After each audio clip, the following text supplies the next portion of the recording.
Good evening, everyone, and welcome to another edition, the final edition of CrowCast Tuesday Night Live. I never thought I'd hear myself say those words, lady and gentlemen, but here we are. Along with me tonight is Macca. How you going, Mac? Yeah, no, I'm firing, and I'm very happy. We've got Nikki for the very last episode of Tuesday Night Live, so I can have an argument with her just to keep things normal. Yep. And Nick, how you going, Nick? I'm going very well. I've got the heater real close to me and I've got one rug on. One rug? God. I wish I could be getting away with one rug. And, Donk, you'd be sunning it up there in Northern Territory, mate. What'd you have, like mid-20s? Oh, look, got pretty cold over the weekend. Got out bush and did a bit of camping down at Mataranka, which if anyone's been up here would have stopped into a bit of the hot pools up there. But that was a bit packed, and I was a bit worried that we were definitely not being COVID-19 safe, and I was a bit worried that the reason the water was warm from the thermal pools was not necessarily the thermal energy, but maybe about 3,000 kids that have been in there. So I had a 15-hour shower when I got home. It was all lovely. So there would be the big kids?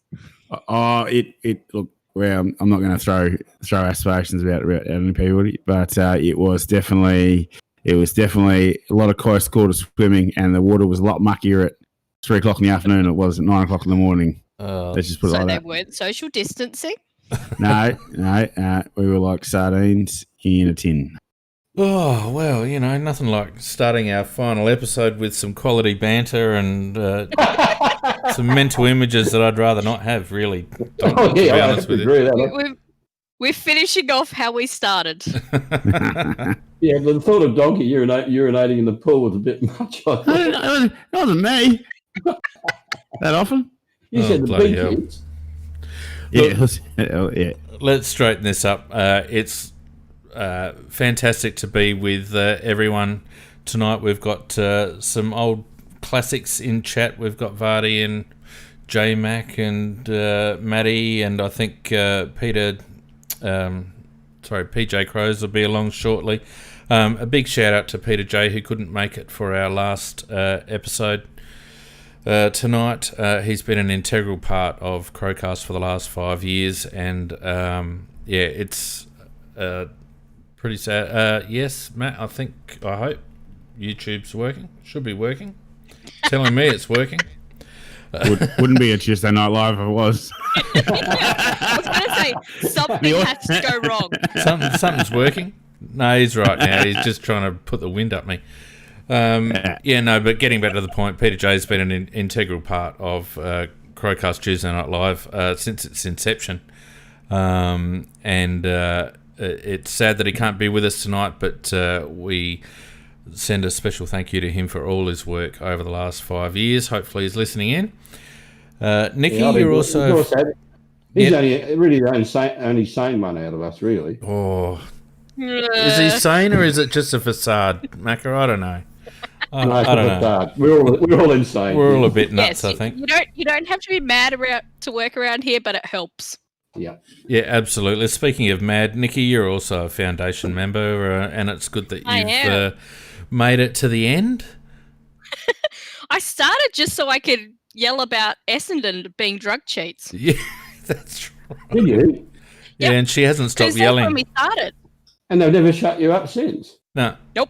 No, I've got this mute button here, and it doesn't seem to work for her. No. She's good. Just for you, Macca. Good on you, Nick. And Macca, you've been with us now for what? Is this your third season? Third year? Well, I can't really remember, It just seems like forever because I've really enjoyed it. Telling me it does, bloody hell. Well, I know I give you a hard time, mate, and I do enjoy that actually. But I'm really sad it's coming to an end because I do like Tuesday Night Live because the Sunday's quite right. They're very rigid and they got a format. And Tuesday night we sort of go crazy. Did you say Sunday night's rigid? No. I think, Macca, it's supposed to be you and I derail it. Jesus, are you kidding me? That's true.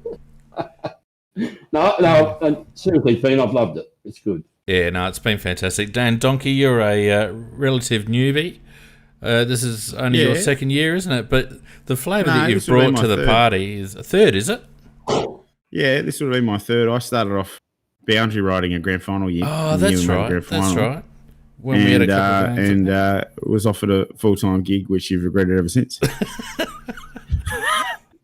No. He adds a lot. I don't know what it is, but he adds something. No, we just I make you guys look good. We just needed another lefty on the show. That's what it is. Fair enough. That's right. They can balance. One more pinko. That's it.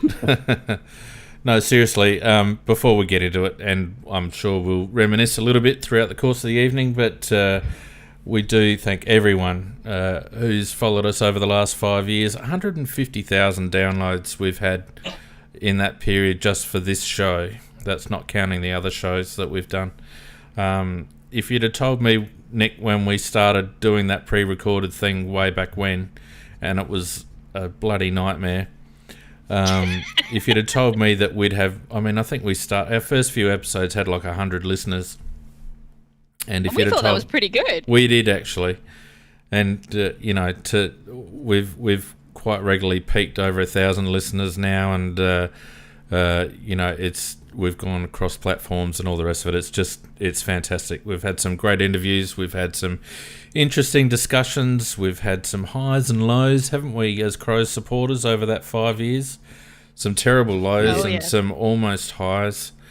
Almost highs. Yeah, some almost highs.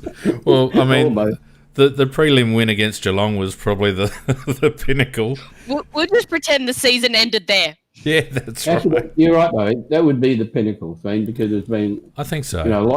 Lots of lows, and that was I think we all thought that, and I think the players did too, that we had the flag in the bag, and we should have really had it in the bag. But, unfortunately, that's when we came crashing down after the pinnacle. Yeah, that's right. That's right. But never mind. We're not going to dwell on that too much tonight. There is a fair bit to talk about, actually, in the world of AFL and the Adelaide Crows. Actual footy. So why don't we do the real stuff first, and then we can waffle on later, and people can switch off if they're sick of it. Okay. So the biggest thing that's happened, and we touched on it last week, and it's just continued to blow up, and that's Andrew McLeod's comments, and he doubled down on them, and it got a tearful reaction from the club and all this sort of stuff. It's grown some legs. Well, it has, but it's also got, of course, a fair bit of division as well out in the football community, in the sense that not every footballer supports Andrew with his comments, in the sense that, Kane Corn said that he wouldn't feel welcome just walking into Alberton without there being for a reason for being there. Yeah, but that's Kane Corns. They all hate his guts as well. He bloody nicked off halfway through a season. Yep. Well, I don't think he's a fair representation of the Port Adelaide Football Club. Come on, Mac. No, but I think Andrew is probably right in the sense that it would feel more like an office than a football club. And one of the reasons for that, of course, is we used to have an area dedicated which was the trophy room, if you like. There's only a couple of real big trophies, but lots of photographs and lots of medallions, etc., etc. And as the club grew, I heard Andrew Fagan say this, that they've had to take that area over because of the number of people that they had to house. So they've actually outgrown the premises that they're in.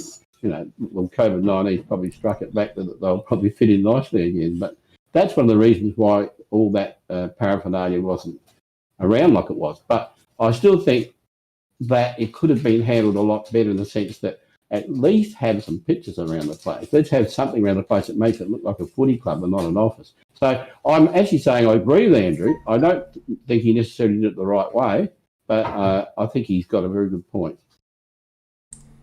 Don? Yeah, they moved a whole lot of the stuff down into. Have you had a gender when you change? First come in, that's right. Yeah, Donkey, stop talking like a woman. Yeah, Nick, you've stolen my thunder, Nick. I'm about to go everything that's happened in the last 5 years is going to be condensed into one episode, isn't it? Yeah. That's it. That's it. You can be Billy Frampton. I'm going to be Carl Hartigan. Nick, let's go. Look, the thing that concerns me is I, was pretty insistent on that we had to have a review. I wanted that review to go across the whole entire club. When we're calling for it, part of it was, I don't think you can hive off the playing group and just say, that was the bit of the problem. Kind of like they tried to do with the playing group on grand final day, and just make it about the footy department. The whole thing's got to work together. And the sad part for me is that, Andrew's comments sort of indicate something that I'd sort of, thought might be an issue. And I know we've got old mate who's leader of leadership and culture now, and hopefully he looks to changing some of this stuff. But we seem to be a club without a soul sometimes, and we've actually got good history, and we've got good relevance and why we should be in the competition, and we should be a club that's proud of what it's achieved for Australian football and South Australian football particularly, and we don't seem to celebrate that enough. There's the sort of busted flush of wearing the state Guernsey one time and a few other things like that. But how have we truly tried to embrace that more than just we stand together and fly as one and all that 19th man crap? Not just a marketing ploy, but what does that mean for us? I look over at Port, and I know we all mock the creed and things like that, but when they get there and they say that means that they're a part of something. And what do we say to our players that are a part of something? If they feel like walking into that place is like an office block or an office building, then they don't mind changing jobs like you would an office block or an office building. And whereas if you're bleeding for the jumper and you're bleeding for the guys that you're playing with and you're bleeding for your fans in a certain way, making those decisions to walk away from that club become a lot harder. So, I think it's a massive faux pas to completely dismiss his comments. He might not have gone about it the right way, but he might not have even really meant to say it. He was just sort of saying something on a podcast and probably didn't really think it through. Like he's not a media. He did double down. Oh no, he hasn't backed off. But what I was going to say was he might not have meant to say it as in, it meant for it to blow up and do all those things, but he didn't need to. Well, he would have been the type of bloke that's fairly principled, and just because there was a bit of public pressure didn't mean he had to change what he was saying. He wasn't lying when he said it, and so he didn't have to run away from it. Yep. And I hope now that some people actually have a bit of a look at this. Like when one of the guys that is the absolute has a place in probably every Adelaide Crows supporter's heart comes out and says that I don't think that these guys understand what it means to be the Crows, or they're not helping us, the club, understand what it means to be the Crows, then that's something that's got to be listened to, and Roo and those guys need to have a look and go, what are we doing here? Nicky, it's time to sack Chapman. Well, I know. I think well said, Don. I think you really covered it very well. We had a review and everything got reshuffled in the club and changed in the club, except for certain constants. And those constants, of course, were the non-playing aspect of the club. And probably that's where a lot of our problems originate from. I have no doubt that Chappie's a very good businessman, but he has no warmth about him at all. You've got Andrew Fagan, who I think is a very good money man, but no warmth about him. And certainly Fags doesn't exude anything about football, and that's my one criticism of him. So I can understand what Andrew's actually saying in the sense that if he's going in there just to drop in type of thing, and there's nothing there to make it look like a football club, and you've got somebody like Andrew Fagan who's not really a football man anyhow, and he's actually made that statement. The three constants I think that have been always there when we've had problems is Chappie and Roo and Fagan, and I could throw in Smart, whatever he's doing as well. So I think he's just looking at chicks on Instagram. That's okay. I'd love to see a review of the club done at the top level as well. Nicky? I think there's definitely some rot there with Rue and Chapman, definitely. Fagan he's a bit of a different kind of kettle of fish to me because he's more to do with the whole overarching corporate side. So I can understand where Macca's coming from, but I think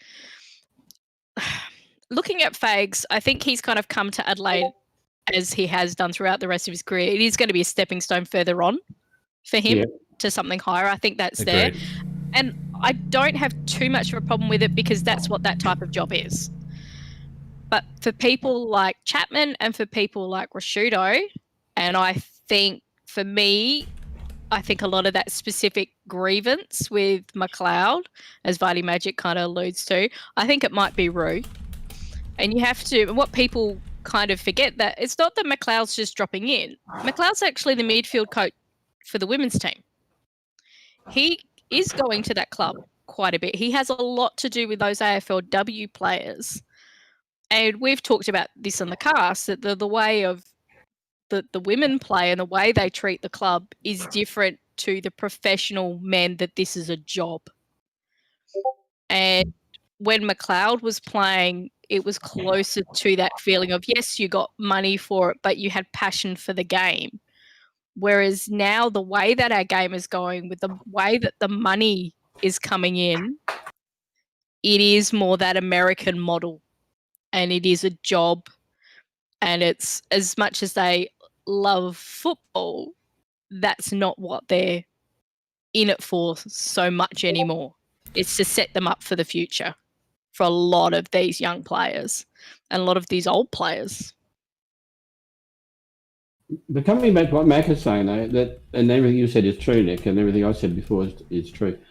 He's really saying that when you walk in there, it doesn't feel like a football club, and that's what he's saying now, which is a surprising comment. Like you said, he actually worked there. And I'm not sure whether he's still working there or whether he got put off out of the COVID situation. But I have spent a lot of time at Albert because I had a lad that actually played down there, much to my shame. But shame. Yeah. Where's the shame bell? Yeah, but and I did spend a lot of time in there, and the place reeks of being the Port Adelaide Football Club, horribly so. And it's no different than any other football club, except it just reeks of being Port Adelaide. And I can see what McLeod's saying, that you walk in Adelaide Football Club, it doesn't reek of anything. That's the Port River, though, you can smell. Yeah. Look, I mean, we've been down there a couple of times to have a chat with Fagan and Shuttleworth, and it very much is that corporate thing. You got the cafe down the bottom, you've got the glass sliding doors leading straight into a reception with a little bit of paraphernalia around, but nothing to really make it stand out. If it didn't have Adelaide Crows there, you'd probably quite easily mistaken it for any other corporate office. And I understand that they've had to make room and all the rest of it, but even the offices themselves, there's nothing on the walls. There's nothing at all really, and it just smacks of a workplace. What's that? Sorry. There is in the players' areas. Yeah, that's where most of that stuff is. But where has our culture problems come from? It hasn't come from the players. It's come from the administration. And there's and I think this is the point that maybe Bungie was trying to make. You walk into the club and it doesn't feel like a club. Those people that work there could be working anywhere, and they will walk around in Adelaide Crows t-shirts or whatever, but they could be working anywhere. Someone else made a really good point on Big Footy, actually, and I'd like to get your views on this. The Adelaide Crows were formed in 1990, and we've got some early success in terms of our two flags in the 90s. But the Adelaide Crows represent the SANFL, and the SANFL has over 100 years of history, and the Adelaide Crows is born out of 9 SANFL clubs, and the success that those, and let's call it 10 really, because Port Adelaide are included in that. 10 6 clubs that have made the SANFL and South Australian footy into a force to be reckoned with. And the reason why the VFL was so keen to get an Adelaide team in was because of that strength. And I think one of the key things that the Crows have lost is that connection to their SANFL history. They should be celebrating the SANFL history. Yes, we're not owned by the SANFL anymore. Yes, there's been some to and fro with the SANFL, etc., etc. But the bottom line is the Adelaide Crows wouldn't exist without the SANFL and without the 10 clubs that form the SANFL. And I think in order for the club to build its own history and its own character and its own identity, it really needs to remember and honour the SANFL history that it was born from. Only to a degree, though, Fiend, because it's also got to establish its own identity, because the SANFL still exists. It still exists. So there should be the recognition of the fact of its roots, and you're quite right about that. And then hopefully there should be more achievements on and pictures of players as who become stars, etc. on the walls. I agree with that. So, but unfortunately, they haven't gone down that path, and I think that's really what Andrew's grievance is about. And because I don't think there'd be any bad blood between him and Roo at all, because I mean, Roo said he cried when he heard that Macca felt like this, and I believe Roo, because although Roo, I think, stuffed a lot of things up, I also think he's genuine. I don't know what you think about that, but I do think he is genuine. Look, I think Roo's comments have smacked of a bit of a victim mentality, to be honest with you, Mac. You know, Mark Rasciuto, to me, strikes me as a crusader rather than an administrator. He saw a problem at the club. He was probably approached by various people at the club to try and right the ship when Stando was stinking it up and, you know, all that was going on. And, you know, credit where credit's due. He brought in an exceptional, someone who certainly appeared to be an exceptional coach, and someone who has, whether you like him or not, taken the bull by the horns in terms of the administration financially, and kicked a lot of goals in Andrew Fagan. I don't think Mark Rasciuto could be faulted for what he did back then to bring some stability and to try and bring some success to the club.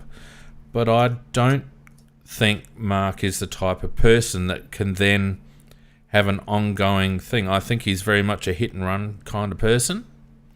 And I think Mark strikes me as quite an autocratic person.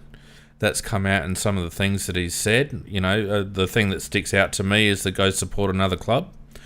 Essentially, I think Roo can be a bit of a my way or highway kind of person. And that was obvious for that one, yeah. We've lost some good coaching talent, Josh Franco amongst them. And I'm not blaming Mark for that specifically, because I wouldn't know. But we seem to have a fairly steady flow of good quality people out of the door. And we, at the same time, have seemed to hold on to a lot of people way past their tenure, often because of perceived or real links with Roo himself. I don't think Roo's the right person to have an ongoing role at the club. I think he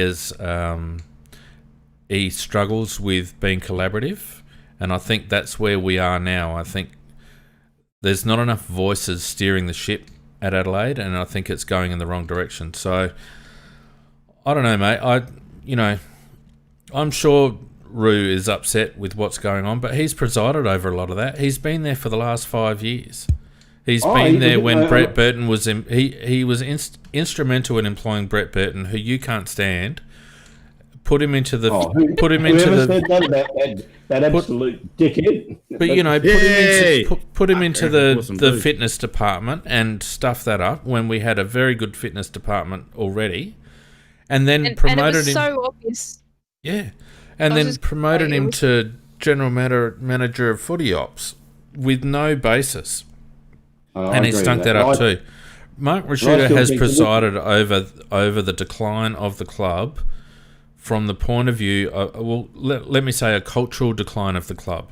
In my view, a connection between the club and its supporter base, I think, has declined in the last 5 years. And I think a lot of that has got to do with the club becoming more insular and more,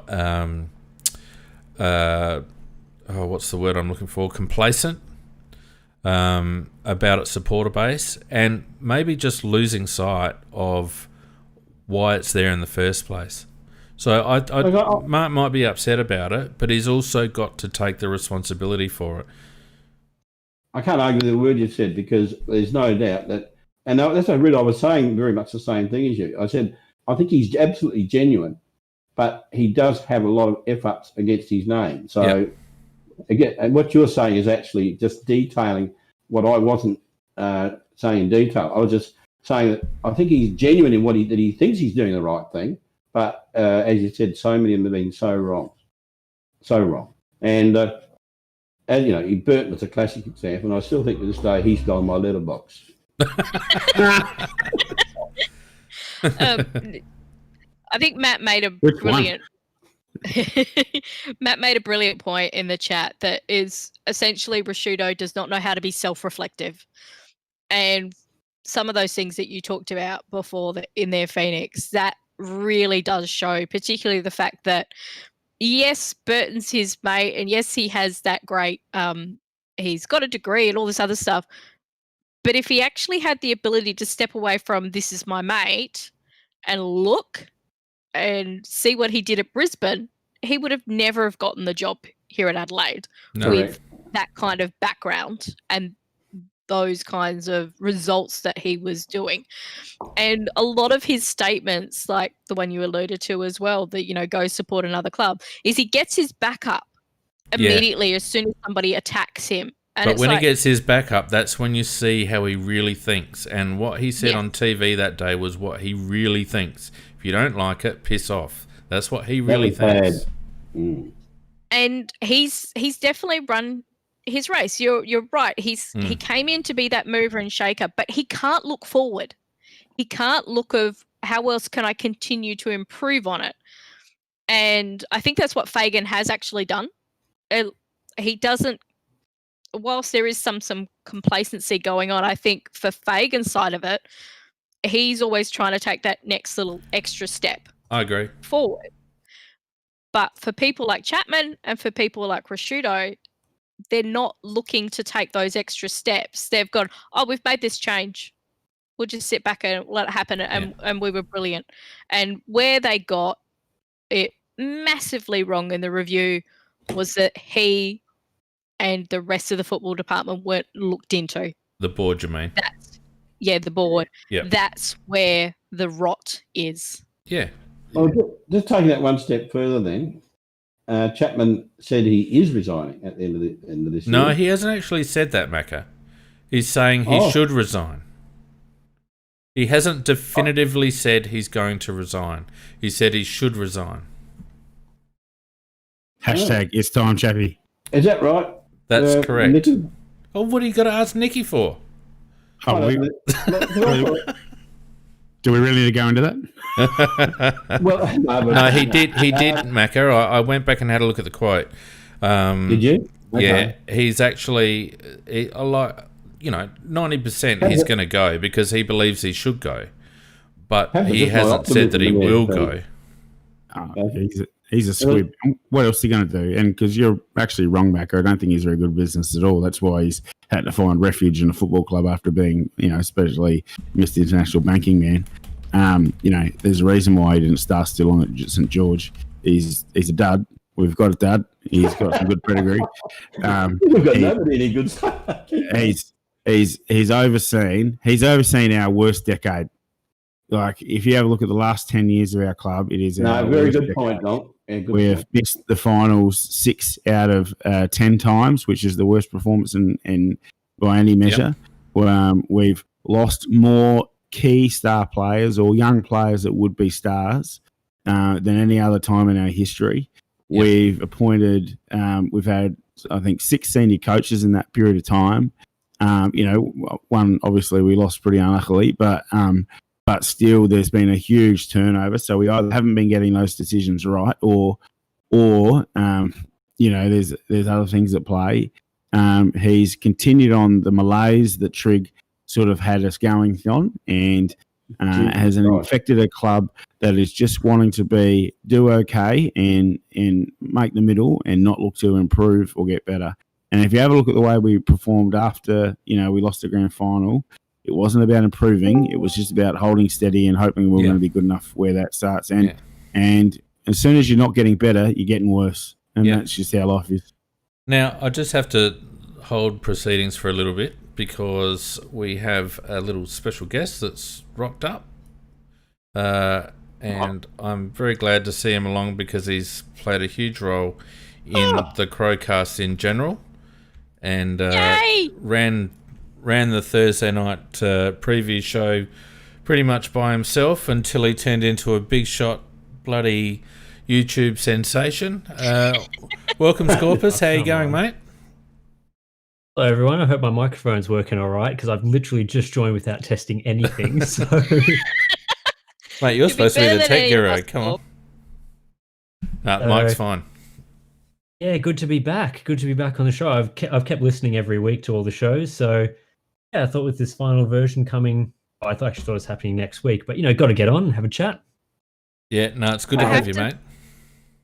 Well done, I was going to say, Scorps, I'm very sad. I miss having you to chat all the AFLW stuff, but I understand how busy you've been.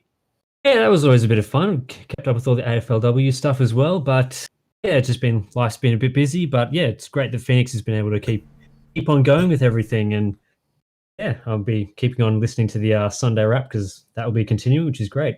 Yep, and we should just give Scorpus' YouTube channel Hardware Unboxed a bit of a plug. What are you up to now? 7.5 million subscribers, Scorpus? Oh, it'd be nice to be in the millions. We've got about 500,000, which is nice, and getting a few views every now and then, so that's good. Yeah, a few views. Few. I must admit, I'm a regular watcher. Thanks. And Scorpus comes on with his I think I'm safe to say world-renowned monitor reviews. Scorpus, world-renowned. If you say so. Yeah. And your mate just can't get enough of graphics cards. But no, so I mean, Scorpus, you're a very measured person. What do you think about what's been going down at the club over the last couple of weeks with Andrew McLeod's comments and the fallout? Oh, putting me on the spot. I didn't quite know what you guys were talking about when I joined. So, look, I'm not a fan of how that stuff played out. I think that Rashudo in particular has been a bit, don't like his comments, particularly putting the blame back on Macca for some of his stuff. Not a huge fan of that. I think McLeod's trying to make some really good points, and now's a great time to bring up those points, in my opinion. I don't agree with I've seen some tweets every now and then about people saying now's not a good time, the club's in so much crisis. I think if any time is the time for change, it's really now. There's a lot of stuff happening, talks of hopefully Chapman finally getting the arse, and so if any time we're going to be getting some change, then maybe now's the time. Hashtag it's time, Chappy. Yeah. So just a question to you, Scorpus. Then, where do you think the problems lie in the football club? Do you, and we're talking about at the upper level. Who are the ones that you think really cause the problems? It's hard to say specifically. I think you definitely would have to put the blame at Chapman being, of course, the sort of chair of the board, and then as well, Shudo having so many fingers in the football department. But I would have to say, I mean, a lot of the board members are just sort of jointly responsible. All of them together are, supposed to be deciding the future of the club and setting up different programs and all that sort of thing. So personally, I'm not a huge fan of the idea of Chapman choosing his replacement from just a board member that's already there. I think we really need some fresh blood in there to sort of shake things up, maybe introduce a few new ideas. So I think all of them are responsible in some way, maybe some more than others, but as a group, definitely. Well, you raised a very good point there about Chappie should not be allowed to select his replacement. He nominated two names, and I'm not going to say which one, but I've been on a board with one of those in a joint venture that we were on equal terms, and I have never dealt with a more incompetent person in my life. And he was one of the names that Chappie said could possibly be his replacement. So that's why I think that they've got to go and get outside of the people they've got, in my opinion, and just bring in some fresh blood like they did, like Port Adelaide did. It doesn't seem like a very diverse board. I don't think they've got a good spread of opinions on there. I think it seems very insular, and it'd be really good to get some outside people on there, not just people that we can vote in, because we have a very limited ability to do that, but just some good suggestions for people in maybe different fields, bringing some new, fresh ideas. And it's a big period of change for the club, so there's a lot of opportunities for people to come in and potentially have a lot of influence over things. Our coaching department is shockingly thin at the moment. That's areas where people could have a bit of influence. We've just been hiring so many different football managers, all that sort of thing. So it'd be nice. I don't think it's going to happen, but it would be very nice. Well, the one thing we always are successful in, is we always lose the good ones, we retain the others. Fortunately, yes.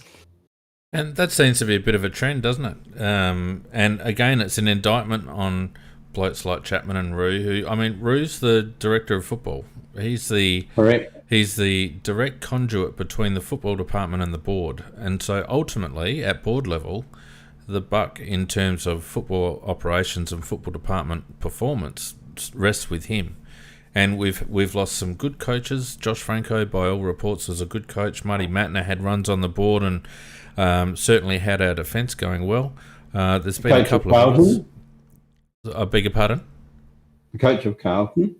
Yep, David Teague as well. So, we've had some good coaches roll through, and here we are sitting with Mick Godden, nothing against him, but very green, and Ben Hart, who the less said about the better, really.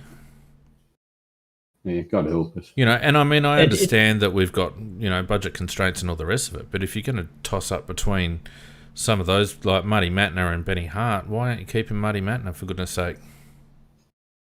I just find I'm just very interested in where, as a football department, we're spending the money.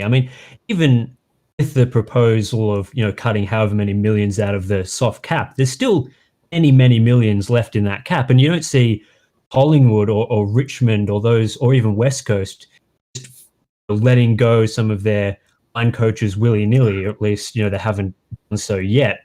Just be very interested to sort of fly on the wall and sort of hear where they're spending a lot of that money. Is it on payouts to people like Ike and Campo and those guys? Is that what's crippling us at the moment? Or are we wasting money in other areas? It just seems like we have the money, we can afford to pay the cap. Where's it going? Well, I think the cap over the last 12 months has gone towards a couple of payouts. Mr. Pike and Mr. Campriali. I think unfortunately, that's where the spend has been, which is very reactive and obviously not very productive. And again, it just shows that those decisions have cost the club not only money, but also the ability to bring in good quality people to back up the blokes on the field. So, Scorpus, you raised a good point earlier. It is a real opportunity at the moment for change. We've got the whole competition's in transition. The way in which football departments and ancillary staff are going to be placed over the next 5 years is going to be completely different. And it's going to be the clubs that are agile and able to put good people in those positions that are going to be the most successful. And, I just wonder whether our club is agile enough to be able to make those quick, good decisions to get good people in to assist what is a very, very young squad transition into hopefully our next premiership squad.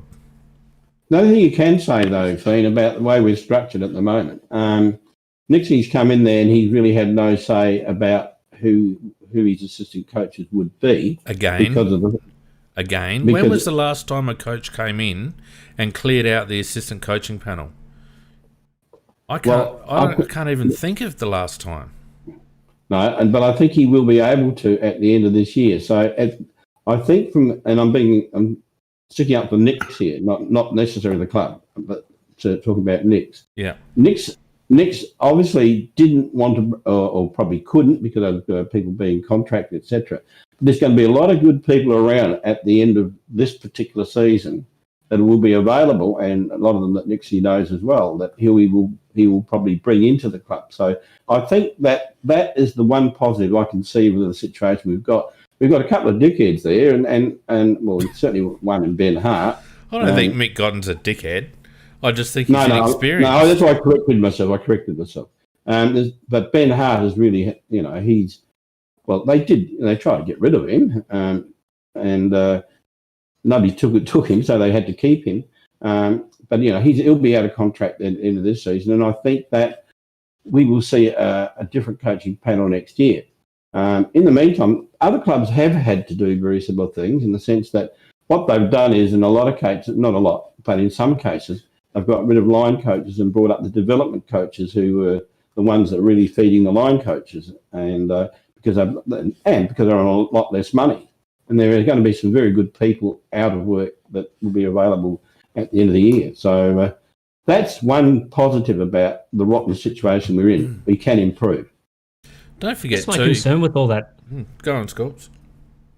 Sorry, I guess my concern with all this is it does look like we have a few more competent people in key positions, particularly actually having a competent football manager. And he seems, he hasn't done a whole lot, but it seems like he's actually got his head screwed on. Correct.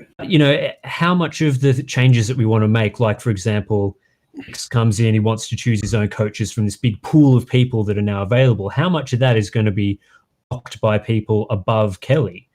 In theory, you'd like Kelly to just go around and be like, yeah, hire that guy, hire this other guy, we'll build up this good football department. But a lot of that's going to come, based on our structure and what we've done in the past, come back to people like Rue on the board or Chapman. And if those are the people who are deciding, the money's getting spent on coaches, or maybe Nix points out a really high quality coach that's been let go from a top team, then the board's like, no, we can't afford him. Yeah. Is that sort of stuff going to happen again? That's my sort of concern. It's a really good point, Scorpus, because if you look at most corporate structures, you've got a board, and then you've got a CEO, and then you've got a bunch of general managers, and then you've got them managing their particular lines. And you would hope that GM Footy Ops would get a budget and say, this is how much you're allowed to spend, now go off and spend it. And then you would hope that the board would actually allow him to do his job.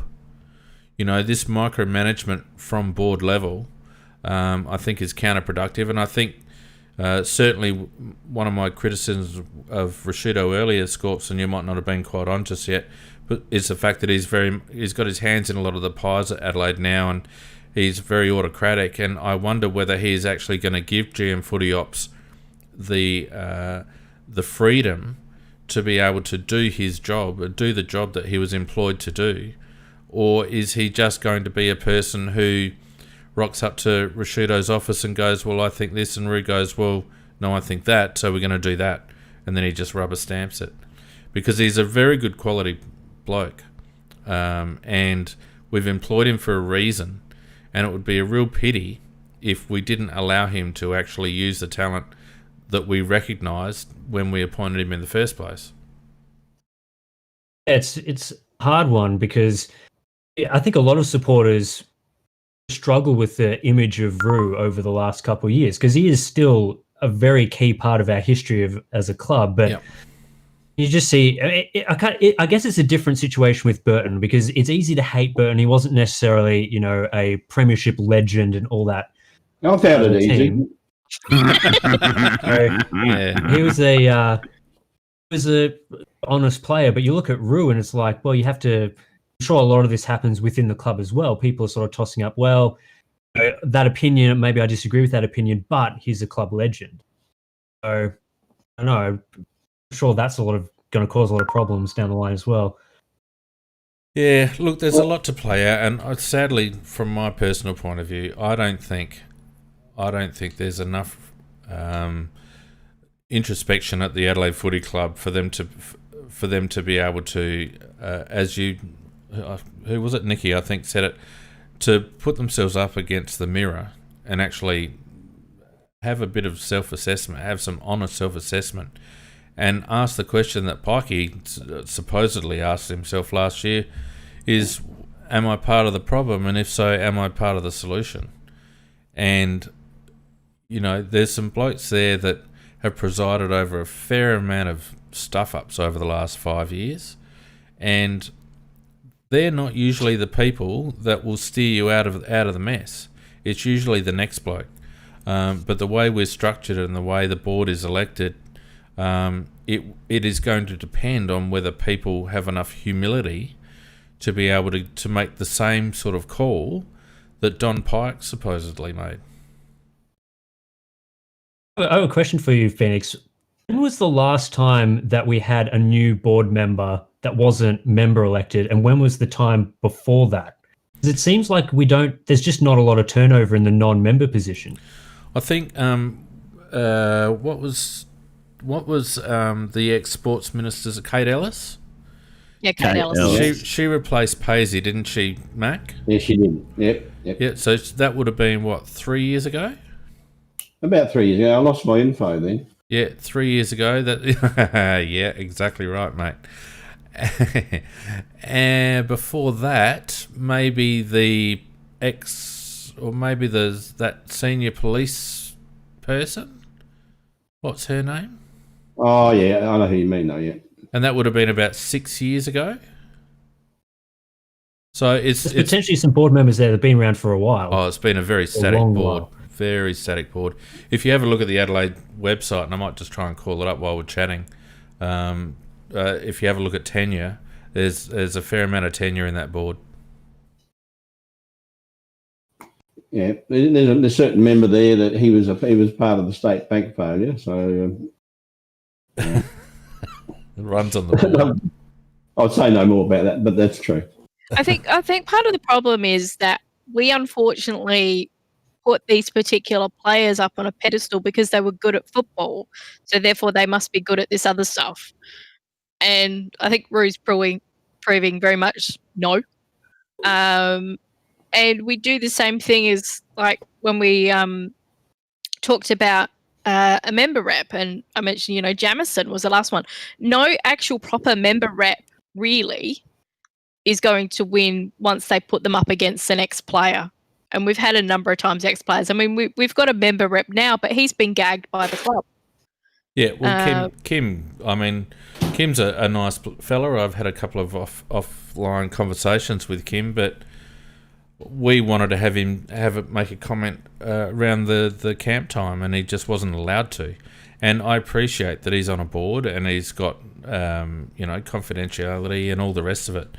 But if ever there was a time when a member-elected board representative needed to be vocal, at least, even if superficially, it needed to be then. And neither Kim Ryder nor Rod Jamison was anywhere to be found. Interestingly, on the AFC board website, it's got lovely pictures of the board members, but when you click on them, it doesn't actually give you any information, whereas it used to. So I don't know what that tells you. Maybe it's just bad web design. But Linda Fellows was the one I was thinking of. The other one. She's a policewoman. Yeah. So, I mean, Chappie's been there obviously for ages. Jimmy Hazel's been there for ages. Richard Fennell, reasonably new-ish, I think. Jim McDowell's been there for a while. Rashudo's obviously been there for 5. And then we've got Ryder and Jamison as the 2 member-elected, apart from Kate Ellis and Linda Fellows. So, there's probably 2 or 3 there that could move on, and there's a lot of non-football people on that board, isn't there? Basically, that was the point I was getting at before. That I don't see the replacement there now. It may well be that one of them gets chosen. Hopefully, not the one I'm talking about before, but maybe there's one there that if they get chosen, they will rise to the occasion and be excellent. Who knows? I don't know. But I know that, unfortunately, Chappie did have somebody that he was training up who passed away and who probably would have been okay. But apart from the one I know, who I don't want to be, because I know he's no good. Why don't you just come out and say who it is, Mac? No, I'm not going to say it. I might get screwed or something. Let's play a game, Macca. I'll say a name and you say yes or no. What do you have ahead? Jim Hazel. What's the next name?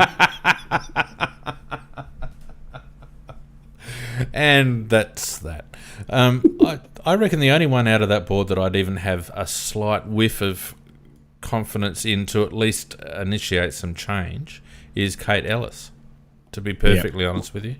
Yes, I wouldn't be against that so much. Velvet Sledgehammer. Yep, I don't think she was a bad performer in government or in Parliament. I think a female voice would be a fresh voice on that board. We need a change agent. I've used that term so many times over the last 5 years. We need a change agent, and I don't see anyone on that board really, apart from maybe Kate, who could be that person.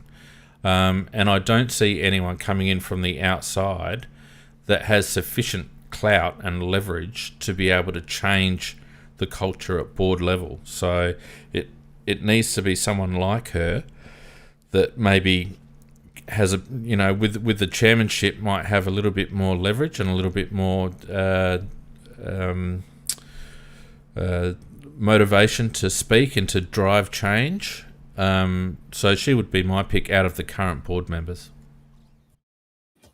And it seems like as well that you have to also be careful what you wish for, because I think a lot of people are expecting Rue to be the change maker when he was brought onto the board, and then 5 years later everyone's bashing him from pillar to post. Yeah, a lot of that quite fairly. So he's someone who, you know, isn't just going to be the ex-player that's like the savior of the day coming in to solve everything. You need someone who's highly competent. And last time I think a lot of people expected that we had that, but didn't quite. So we see a repeat of that. We spoke before you came on about Rue being much more of a crusader rather than an administrator, Scorpus, and I think you hit the nail on the head. And you know, our club is prone to that because we bumbled along for the first 3 or 4 years of our existence, or 5 or 6 years of our existence, and then we got the Messiah in who won us 2 flags, and then we bumbled along again, and then we got another Messiah who unfortunately passed away, who looked like being a change agent. We seem to be a club that rely on strong individuals to be able to turn the place upside down.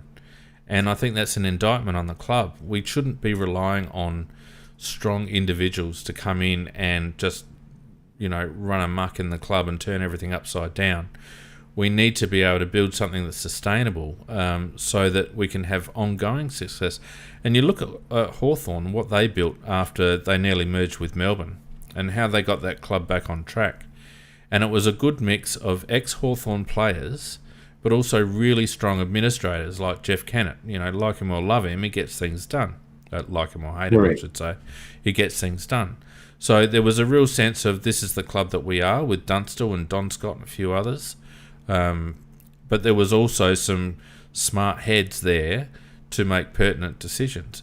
And, you know, you could argue that they also got someone who turned out to be their Messiah in Alistair Clarkson. But that was a ballsy move to go out and get someone from the SANFL who only coached 1 or 2 years, and they stuck with him. And I think they've been able to build now a successful culture because they actually had a board that was driven to change rather than driven to maintain the status quo, which is what our board seems to want to do. I think it's interesting that you bring up ex-players. I was looking the other day at, you know, I was thinking there's a lot of ex-players involved with the Crows, but who else would you want to bring in, if possible? It's sort of more, you know, not going to be a Rue or a Burton, but a competent person. And then I was looking across the list and I was thinking, okay, we've got some of the really respected ex-players, you know, people that contributed a lot to the Crows. And you look down the list and a lot of them are just at other clubs. Yeah. Rutten, like Van Berlo, like Goodwin. And you look at the rest of the players that you might consider like, you know, big names of the past, part of the fabric of the club, either have them already, like Rue, like Jamison, like Hart, like those players, like Smart as well. And then all the other really respected people have gone on and quite rightfully made a path at another club, which for their career is definitely the right move than coming back here and getting involved. But we just, apart from those two groups, there's no one else that we can call on. I guess maybe a little bit of it is because we're a relatively young club, so we don't have a massive group of people that we can call upon. Yeah, it's just that I couldn't think of that many other people that we could realistically involve, which makes it very difficult. Yeah, I think someone on the chat mentioned Matty Liptak, a well-respected doctor. I think David Pittman might be a bit of a left field one. Not unsuccessful in the business world, I don't think, from memory. He's a very good talker. He's a good talker, actually. David Pittman, yep. There was someone else that I was thinking of from way back when. Name escapes me, it'll come to me. There's a few, but you're probably right, Scorpus, and probably one of the reasons for that, although many of the names that you mentioned are South Australian, is that we do have diversity around, player origins and where they've come from, or we do have 50% Victorian or whatever, so they obviously go back. It's difficult. But the other thing that I think we don't make enough of is the talent at SANFL level. There's 2 or 3 people at SANFL level who I think would be extremely competent as board members and administrators at an AFL club. But we don't seem really that keen to want to go there. Well, we just have, though, of course. Well, yeah, that's at footy ops level, but why not at board level, Mac?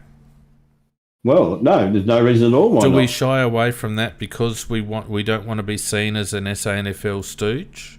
Is that the reason? No, well, I'd hope not, because when you have a vacant position, the criteria is always the same. You get the best person for the position, no matter what sex they are, what background they've got. They'll either be the right person for the position or not, and you go for the very best. Yeah, and I think just rounding up this conversation, I think that's probably what we lack, and I think Scorpus, you pointed it out right at the outset.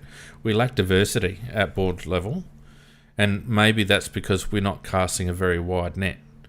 So hopefully, over the course of the next 2 or 3 years, with Chapman leaving and perhaps one other, we can bring some more diversity in at board level, and hopefully they come in with a mandate to ensure that the club has its foundation in football as its core business. Everything else aside, football is its core business.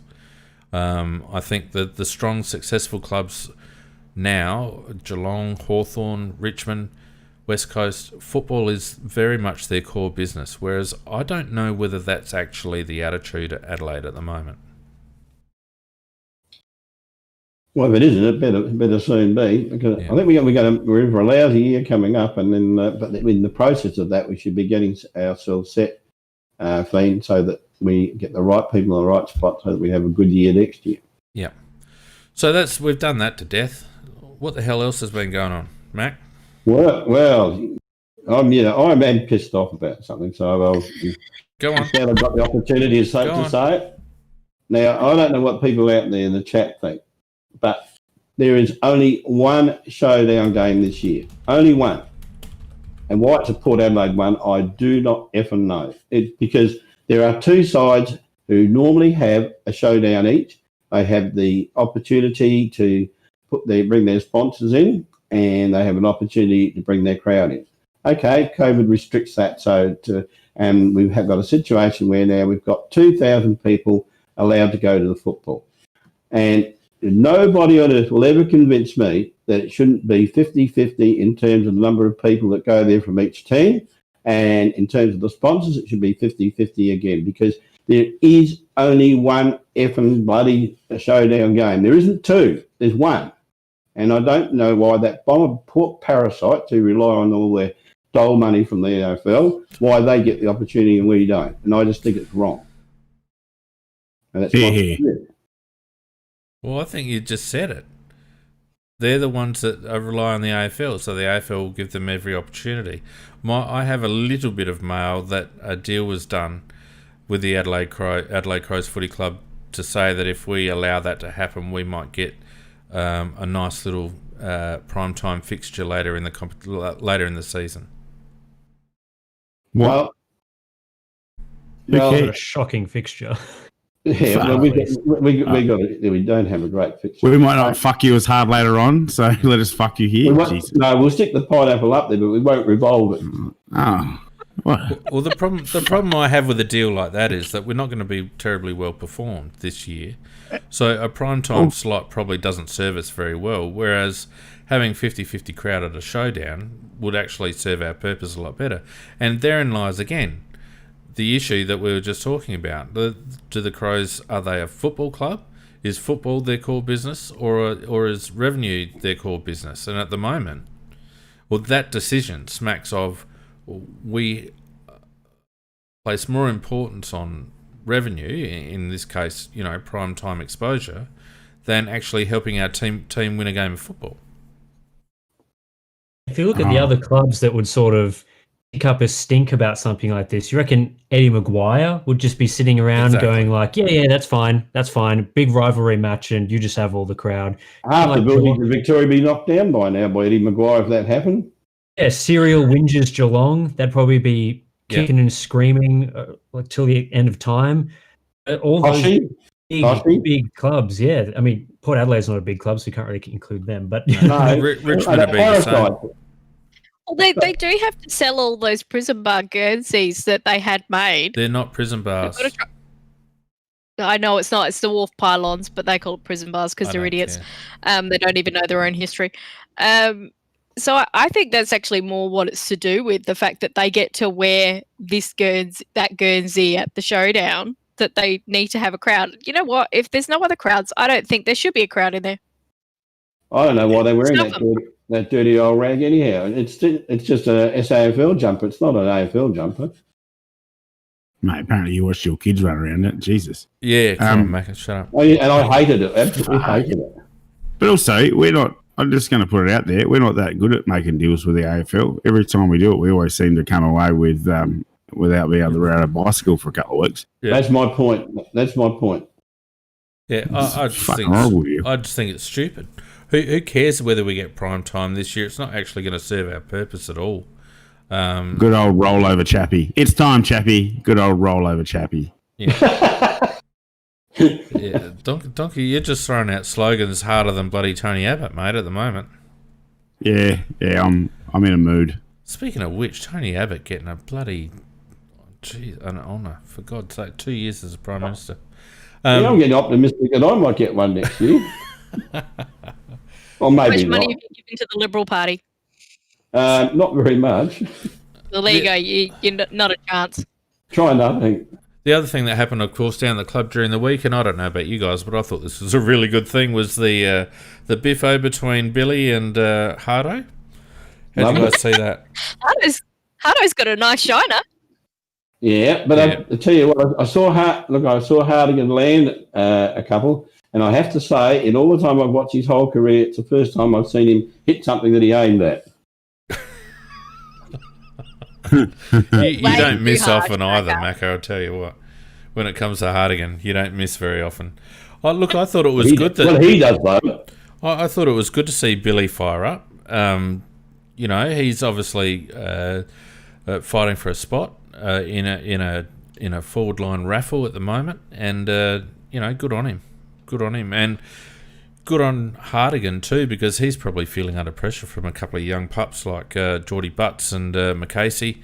Is probably feeling the squeeze as well. So at least there's a bit of spirit down there on the playing field. Let's see how it translates to the real deal when we get together with the foe on Saturday night. Yeah, look, Frampton got him with a beauty first. He got the first one in, and it was a right to the eye. That's that one that the shiner that Hardigan's got. But I'll tell you what, there was two beautiful left jabs from Buddy Hardigan. And as I said, the first time I've ever seen him hit anything he aimed at. Yeah, the reserves team fans will be pumped about that matchup. But they don't get to play. That's half the problem. So I reckon we could almost have a drinking game out of how many soft tissue injuries there's going to be over the weekend too. I reckon if you had a drink for every time someone pinged a hammy or a calf, you'd be well on your way by the end of the match. Yeah. And the other thing, talking about the match coming up, what would your philosophy be in, say, in selecting the team? Would you be looking at the best team for winning the game? Would you be looking at blooding players that you believe will end up by the end of the season as good AFL players, or a combination of both? What would be your philosophy? Well, Scorpus is the selection night hero, so I'll defer to him in a moment. But my personal view is that the COVID-19 situation should spell the end of the careers of blokes like Bryce Gibbs. Correct. He should not get a game. David McKay should not get a game. There are senior players, and those two in particular, that should be the end of their career. I don't wish ill on those people. I'm just thinking that there are blokes now that we need to pump 20-odd games into, and those blokes do not include Bryce Gibbs and David McKay. What do you reckon, Scorpus? Oh, don't get me started on McKay. I think I spent probably 20 hours of people's time doing the review cast talking about him. Half your career? Putting him aside, I think there's definitely a few really key players that we need to be getting in the side straight away. Players like Hamill, Cadam looks to be on all right. McHenry seems to actually be on the park at this time, which is nice, and which is good. Yeah, you don't want to be blooding 5 players, but when you think, we blooded Mackesy in the first game, we've got Davis in the squad still, who's 2 games at this point.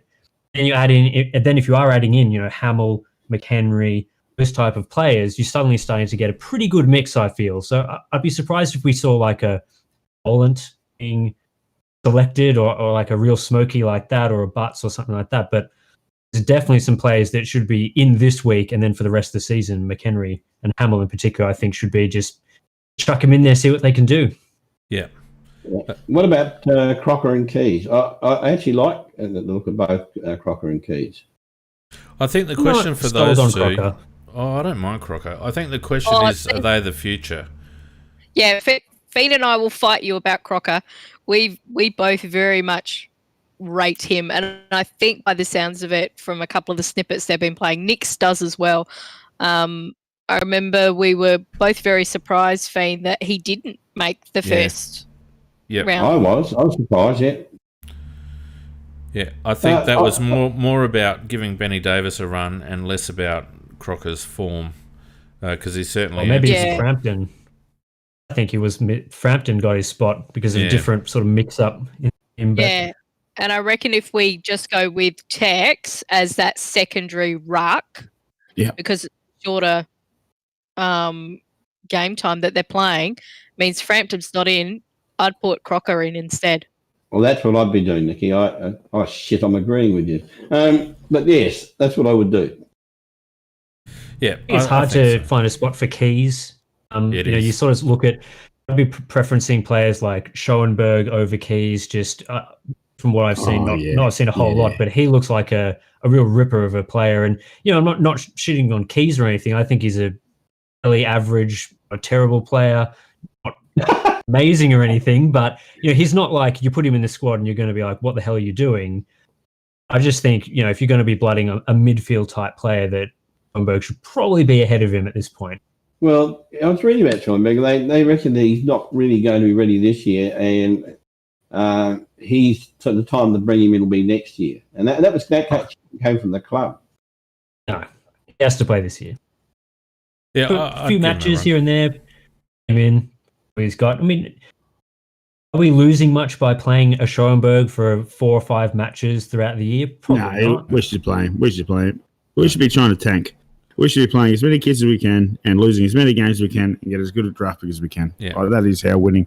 That's our closest pathway to the next premiership. Well, I think we're going to do that without trying, actually. Well, the thing is, I think out of this squad and the next 1 or 2 drafts, that's the basis of our next premiership tilt. So I think they need to be earmarking the players from this current squad who are going to be part of that, in their opinion, and they're the blokes that get picked, and the rest of them are backup or have to force their way into that conversation.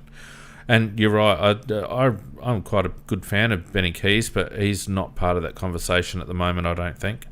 There's probably one or two others that aren't quite there. Geordie Gallucci has got to force his way into that conversation, although I think he's gone, to be honest with you. A disappointment. Oh, yeah. Well, Such a fan, and he just keeps letting me down. Yeah, well, he's got massive ability. There's no weakness in his actual game. It's only in his desire. Checked out, Scorpus. Checked out, unfortunately. Which is a real pity. I think they have to be really realistic, and it's good, I guess, that we have a new coach, a new set of eyes. Matty Nix needs to spend this season working out who from this squad is part of his next premiership team. And they're the blokes that get the run. And how long will someone like Tex Walker fit into that equation, do you think? I think he'll be there all this year. After this year, then I think he's going to be a little bit more debatable.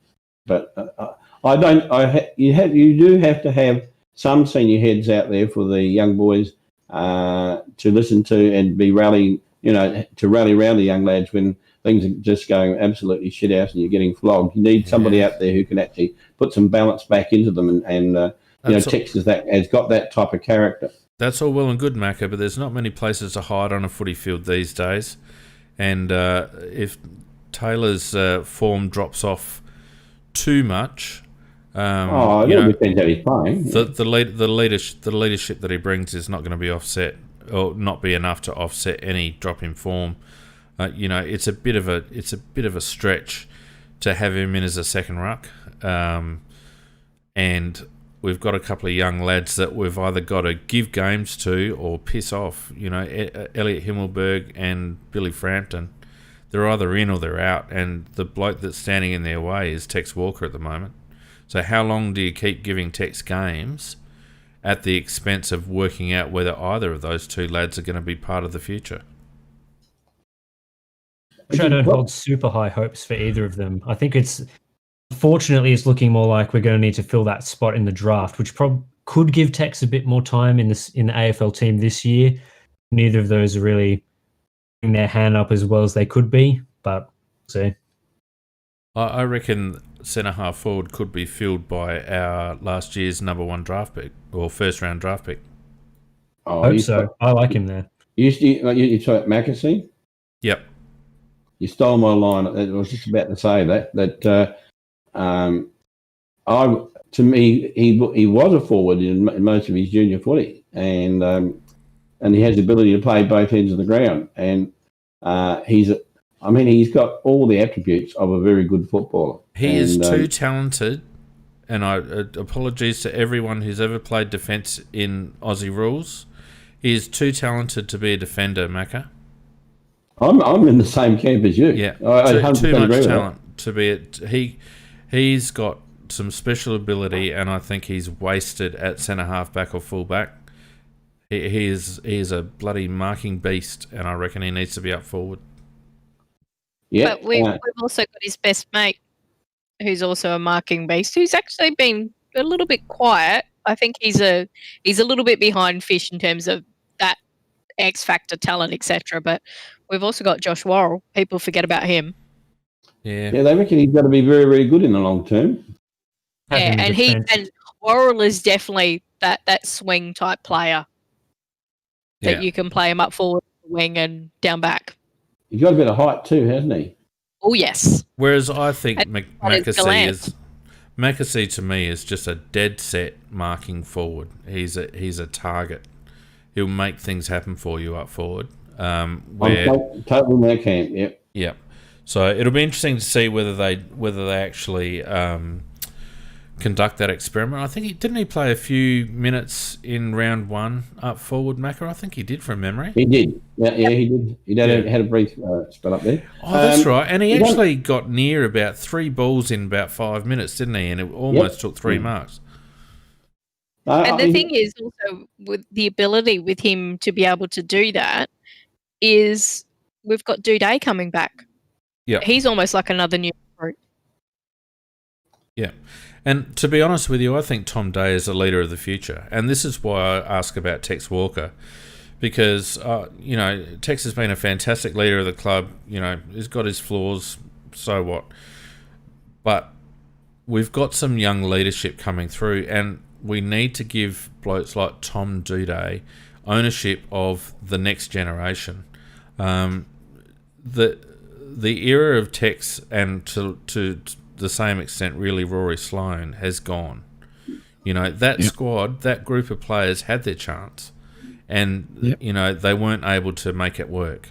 So blokes like Tex and all the rest of it, as much as they're good leaders, they need to pass the baton on to blokes like Tom Duday. And to me, there's a lot to like about Tom Duday in a leadership role, and that's why I think that Tex's days might be not. It'd be terrible for Tex to step out in such a stupid year as this one, but I honestly can't see him lasting the season. I don't know. Because it's not an overly long season, I think he may well do last the journey. But I'd have to say, if he plays next year, he would be playing a little bit of Russian roulette, I think, because he wouldn't be a certain pick every week. Scorpus, do you reckon that Tex is in competition ultimately with Fogarty for one spot on the ground? Yeah, I think play styles between them are too close to really. Can't have two of those exact same players in your full forward and centre half forward positions. I know modern AFL you don't really have those exact positions. Everyone rotates around, but I think when you've got sort of Fogarty's style, it really is complemented by what a Mackesy could bring more than what X could bring. Or if we drafted Fogarty too, you wouldn't want to have both of those players in that forward line at the same time. So I totally agree. I was saying at draft time that you don't spend a pick 4 or 6 on a key position defender. You just don't do it. Spending that sort of currency, it has to be, you think that player is a forward. And I think he has all the traits, so I'd put him up there straight away. Yeah, if you're drafting a tall player in the first round, he's got to be a match winner. And there's, as good as blokes like Daniel Talia and all that are in defence, your match winners are up, like your tall match winners are up forward, in my view. Unless you draft Jeremy McGovern, which is like a 1 in a however much chance of getting a player like that in defence. I mean, they're just so rare. Whereas, there's plenty of tall forwards that can have a significant influence. So, I think Josh Worrell is sort of the player that you'd earmark and Butts as well. Sort of if you're going to play another tall down back, then maybe get those players in, put Maxey up forward, and see what happens. Yeah, Hamill's another player that will make it down back, I reckon. Yeah, more as a third tall or running halfback, I think. Running halfback, I'm saying, yes. Look, there's a few blokes that are playing for spots. Wayne Miller is another one I think we need to see more of. I think it's time for Junior to really step up. Now I'm glad you raised him, because I was about to raise him, because I think that Smith wants to play in the midfield.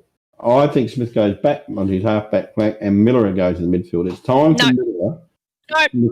Nikki, I'm glad you spoke, because you're always wrong. And you've just verified my point. He should be in the mid. We didn't get him as our first round draft pick to play on a halfback flank, Nikki. Where did Andy McLeod play most of his career, Mac? He didn't play all that. He played a lot of midfield as well, and he ended up. Come on now. No, he didn't. Come on. He played a lot of time in the midfield, and he also went back to the half-back flank. Some time in the middle. Don't ruin my story. Fiend actually made a really great point about Miller. You put him in the midfield, he's lost. Thanks, Nick. He doesn't know what to do. Well, he's got to He bloody needs to have learn. the ball in front of him. He needs to run at the ball. We need people who can explode from the centre, and he's got that. No, but he can't do it because he actually has to proactively go and get the ball.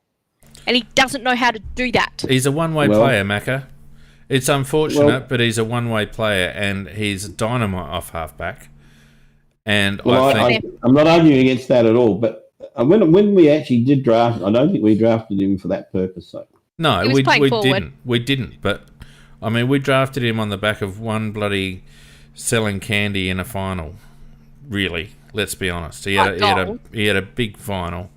And he looked like a midfielder, but he's not. He's a one-way player. He's dynamite off halfback. Put Smithers in the middle. Let him play out his next 2 or 3 seasons in the middle. He was terrible in the middle in that first game. Yeah, but he's also had some very good games in the middle too, Mac.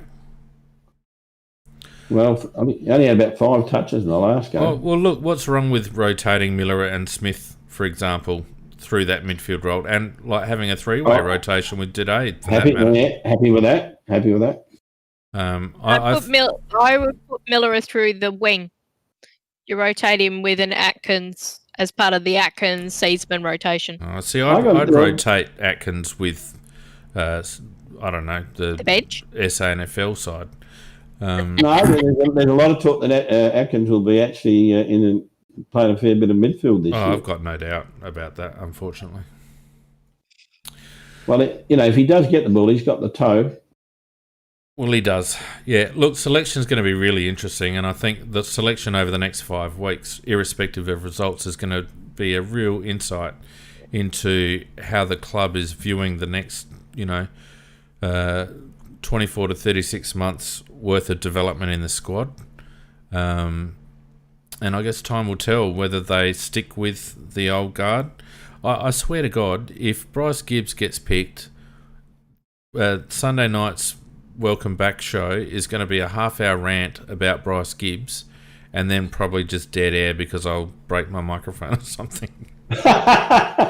Yeah, Bryce Gibbs' game in that first match was disgraceful. In fact, I think he personally lost us a game. Coaches liked him though. I know. I couldn't understand that. And that was like, he did such a good game, and that's really what we wanted Gibbs to do. But he was pushing the ball left, right, and centre. That can't possibly be what they wanted him to do.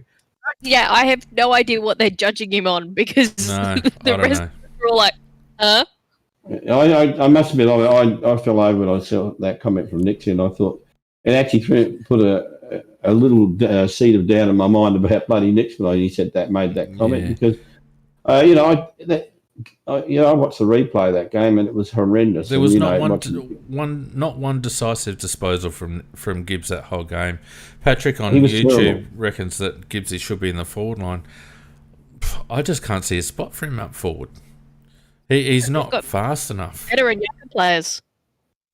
Yeah, I don't think so. I think maybe in a different team he might be able to work up forward, but not in our team. Forward, like small to mid forwards, is probably something we've got enough of without trying to shoehorn Gibbs in there. I just think he's done. Particularly as the way this season has panned out and where we are in terms of squad development. We need Hamill in that back line more than we need Gibbs. Absolutely.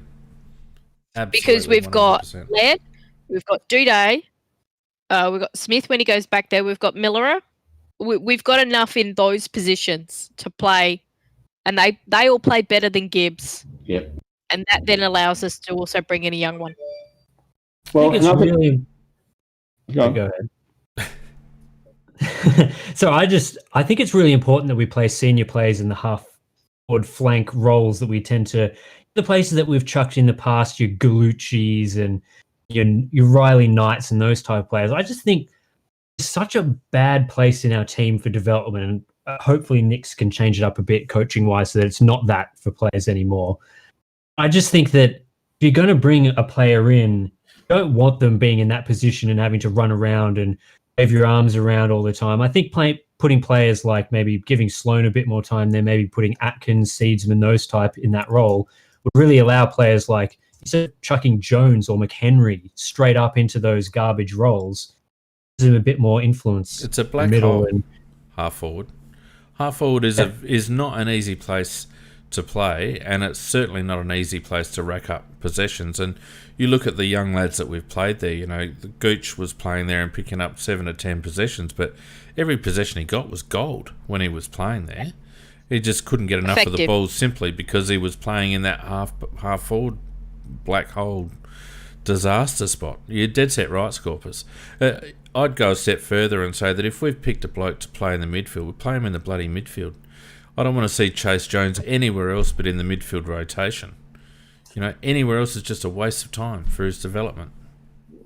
I mean, players like Seedsman, he's probably at a guess, 28? Yep. Sloan, who's been a champion for the club, but he's very unlikely to be around next time we're challenging. And these are players that should be they're senior players. They should be learning the structures quickly because they've been in an AFL system. They should know all the tricks and everything. And those players who could not only allow a young player to get development in the centre, but also actually have the skills and knowledge at AFL level to play half forward more effectively. Yeah.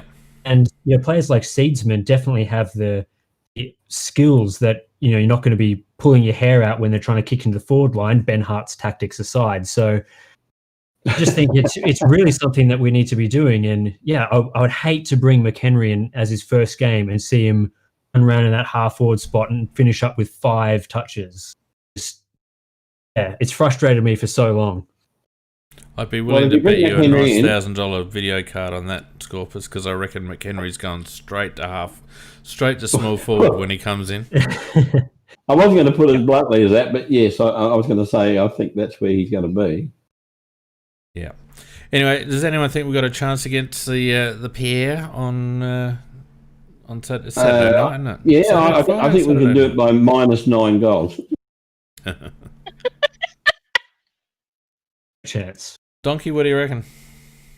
Yeah,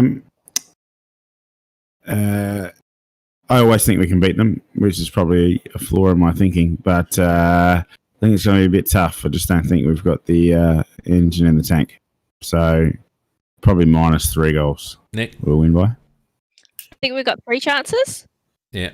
Yours, mine, and none. Fat Buckley's. Yeah, Fat Buckley's and none. Yeah. Margin, Nicky? Oh, I got no idea. You know what? I kind of have to keep reminding myself that football starts this week, and I'm like, yeah. Scorpus? The margin. Well, I'm assuming you're going to say Port. Port for easily, but the margin I'd probably go Robbie Gray's involvement.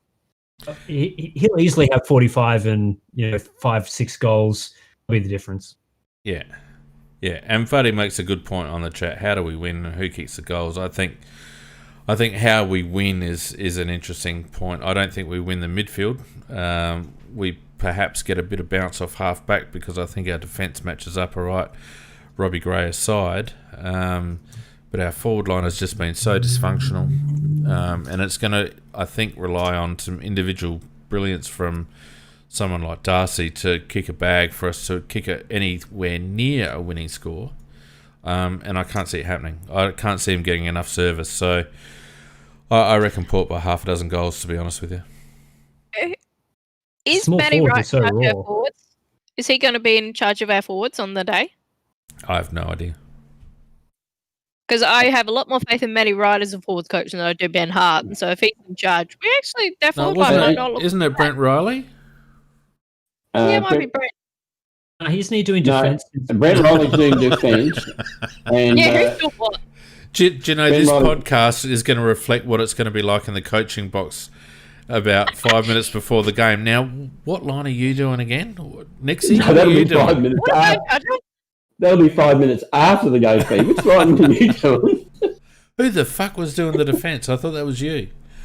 Oh. I thought it was Burton. I didn't know he'd gone.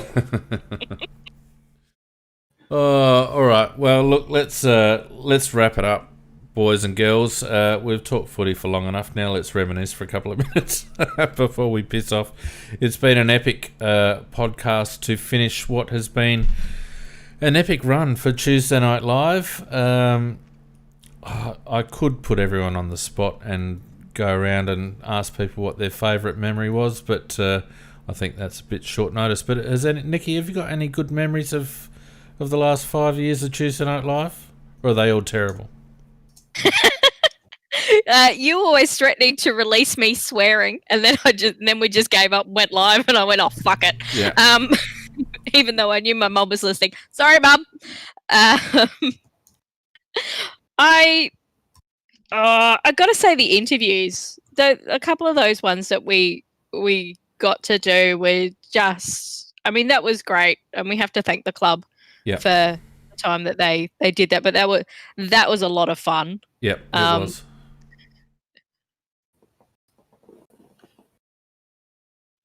I won't say argue with Macca because that's just normal. Well, that's going to continue. That's one of my highlights. Actually, one of my highlights is Burton, actually. I really did go. I used to take out my weekly frustration calling that guy a dickhead, and he was a dickhead. So that's one of my highlights. How long is it going to be before you stop bringing him up? Well, he's still alive, isn't he?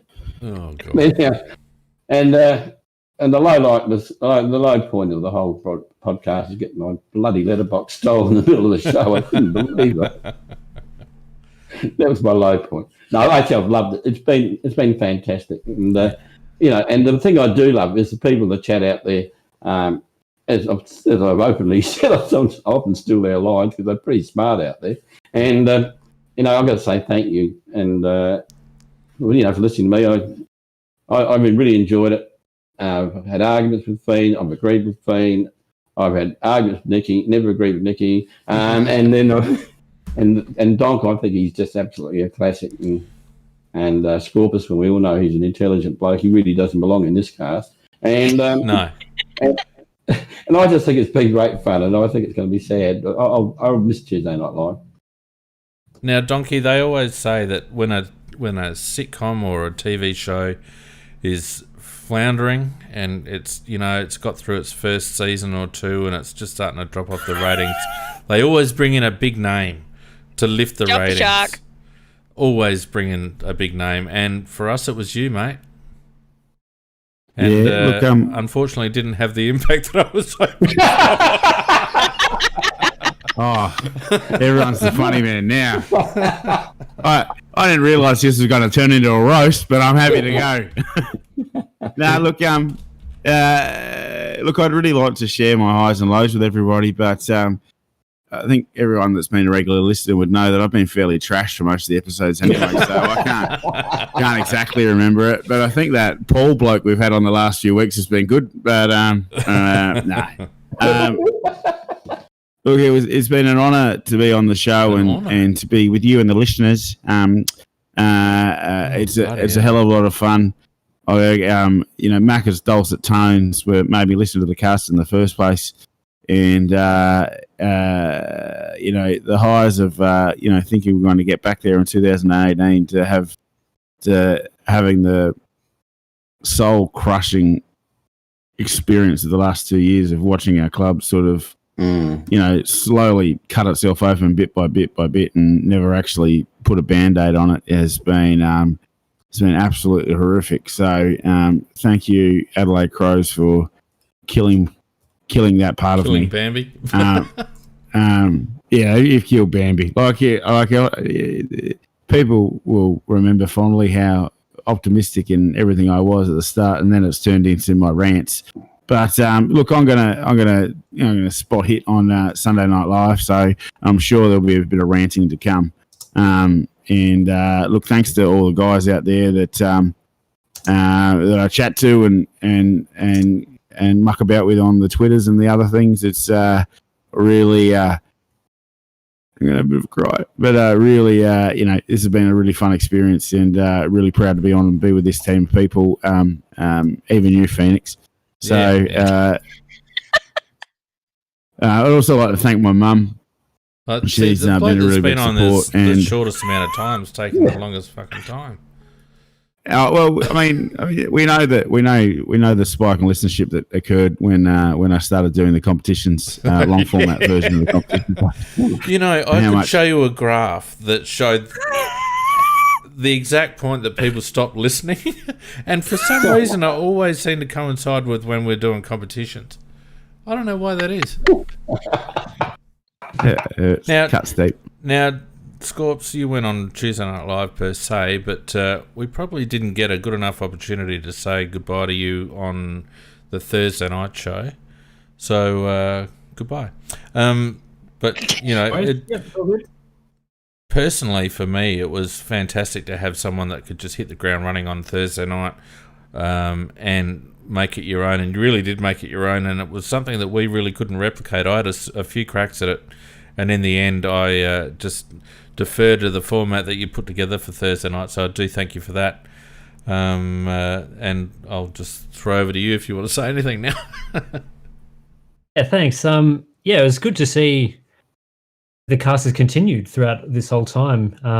Yeah, done a really good job running and everything, which has been, it's been great to be on the listening side, and you know, the production stuff can get a bit annoying from every now and then. So it's just good to sit back and listen to some stuff. But I was surprised how many people, when I sort of decided not to do the Thursday cast anymore, they missed it. I thought there was maybe 3 or 4 listeners. Turns out there might have been more like 7 or 8, which was good. So ended up nicely. But maybe I'll come back a few times and do a few Sunday spots every now and then, especially if good old one David M gets picked a few times. I might have to make a guest appearance. Yeah, we might have to just have Scorpus's rant, just a 5-minute rant. Look, those are some times.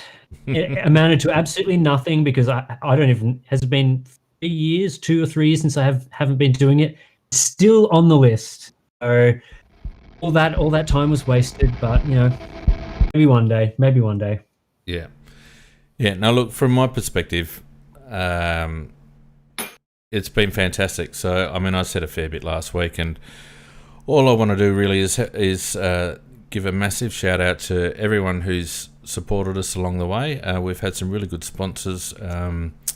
Harvest on the Flurio, the strawberry farm down there, was our initial sponsor, and that was really good. Scorpus himself has sponsored us with his YouTube channel, Hardware Unboxed.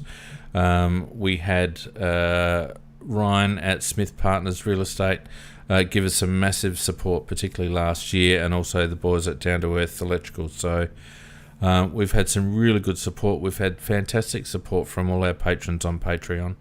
And, you know, it's every little bit has helped to keep the podcast running. And we all really appreciate everyone's support. I just want to reiterate, because it sounds like a bit of a funeral march, but CrowCast isn't going anywhere. All we're doing is stopping the Tuesday Night Live show. We're definitely up and about for Sunday night from 7. What time do we start on Sundays? 7:30, isn't it? 7 normally. 7, is it? It was 7. Oh, shit. Yeah, Well, it used to be 7, but then it kind of got pushed back depending on games that were going on. Sometimes it was 8:30, sometimes it was 7:30. Check your local guides. But, you know, the Sunday night show will definitely continue to be very much about the weekend's round of footy. We love talking about the footy, and we love analysing the footy, and I think, you know, one of the things that I'm really looking forward to is maybe just stepping a little bit away from all this political crap and just talking about the footy. It's been far too long. That being said, we will still be talking about club issues as they arise. So, you know, it's not going to be completely bland football analysis show. It'll have a little bit of news and views along with it. So for everyone who's enjoyed us on Tuesday nights at Tuesday Night Live, don't forget you can catch us, 7:30, something like that, on a Sunday Night Live, or on demand, obviously, through all the platforms that you've been listening to us so far. So CrowCast certainly isn't dead. Tuesday Night Live has been put into hibernation indefinitely, but we will be back on Sunday for the return of the weekend wrap, following round 2, to hopefully talk about a surprise win, or at the very least a good showing by our kids following the showdown on Saturday night. So it's not goodbye, it's just goodbye from Tuesday Night Live. So Donkey, Macca, Nikki, Scorpus, thanks everyone for coming along tonight. Thank you to everyone who's chatted along with us this evening. We could go on for hours with reminiscing, but quite frankly, I've had enough. So thanks, So look, thanks everybody for your support. I won't say it again, and we'll just bow out at this point. So see you later. Yeah, good night all. Not all. Yeah. See ya.